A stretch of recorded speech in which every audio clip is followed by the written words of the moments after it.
Hi friends, I'm Sonia. Welcome to my channel Simple at Very Creative. ഈ വീഡിയോയിൽ chain സ്റ്റിച്ചിന്റെ വേരിയേഷനായ interlaced chain stitch എങ്ങനെ ചെയ്യാമെന്നാണ് ഞാൻ share ചെയ്യുന്നത്. പ്രീവിയസ് വീഡിയോയും ചെയിൻ സ്റ്റിച്ചിന്റെ വേരിയേഷനെ കുറിച്ചിട്ടുള്ളതായിരുന്നു. ലിങ്ക് ഡിസ്ക്രിപ്ഷനിൽ മെൻഷൻ ചെയ്തിട്ടുണ്ട്.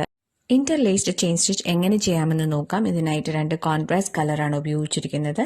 രണ്ടും 6 ഇഴ നൂലാണ് ഇവിടെ ഉപയോഗിച്ചിരിക്കുന്നത്. ആദ്യം ഒരു ലൈനിൽ സിമ്പിൾ ചെയിൻ സ്റ്റിച്ച് ചെയ്ത് കംപ്ലീറ്റ് ചെയ്യുക. ചെയിൻ സ്റ്റിച്ച് എങ്ങനെ ചെയ്യണമെന്നുള്ളത് വേറൊരു വീഡിയോയിൽ ചെയ്തിട്ടുണ്ട്. ലിങ്ക് ഡിസ്ക്രിപ്ഷനിൽ മെൻഷൻ ചെയ്തിട്ടുണ്ട്. കണ്ടിട്ടില്ലാത്തവർ കാണുക. സ്റ്റിച്ച് സ്റ്റാർട്ട് ചെയ്തെടുത്ത് ഒരു കോൺട്രാസ്റ്റ് കളർ ത്രെഡ് ഫാബ്രിക്കിലൂടെ എടുക്കുക. ആദ്യത്തെ ചെയിൻ സ്റ്റിച്ച് വിട്ട് രണ്ടാമത്തെ ചെയിൻ സ്റ്റിച്ചിന്റെ ഒരു സൈഡിൽ പുറത്തുനിന്ന് അകത്തോട്ട് വീഡിയോയിൽ കാണിച്ചിരിക്കുന്നത് പോലെ നീഡിൽ പാസ് ചെയ്യണം. ഇനി ആദ്യത്തെ ചെയിൻ സ്റ്റിച്ചിന്റെ അകത്തുകൂടെ പുറത്തോട്ട് നീഡിൽ പാസ് ചെയ്യണം. വീണ്ടും രണ്ടാമത്തെ ചെയിൻ സ്റ്റിച്ച് വിട്ട് മൂന്നാമത്തെ ചെയിൻ സ്റ്റിച്ചിന്റെ അകത്തു കൂടെ നീഡിൽ പാസ് ചെയ്യുക.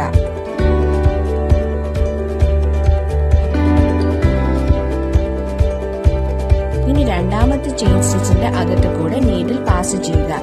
ഈ പ്രോസസ് കണ്ടിന്യൂ ചെയ്യുക. ചെയിൻ സ്റ്റിച്ചിന്റെ ഒരു സൈഡ് കംപ്ലീറ്റ് ചെയ്തതിനു ശേഷം മറ്റേ സൈഡിലും ഇതേ പ്രോസസ് കണ്ടിന്യൂ ചെയ്യുക. ഇങ്ങനെയാണ് ഇന്റർലേസ്ഡ് ചെയിൻ സ്റ്റിച്ച് ചെയ്യുന്നത്.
For any clarification, please write in the comment section and press the like button to this video if this was useful. Thanks for watching.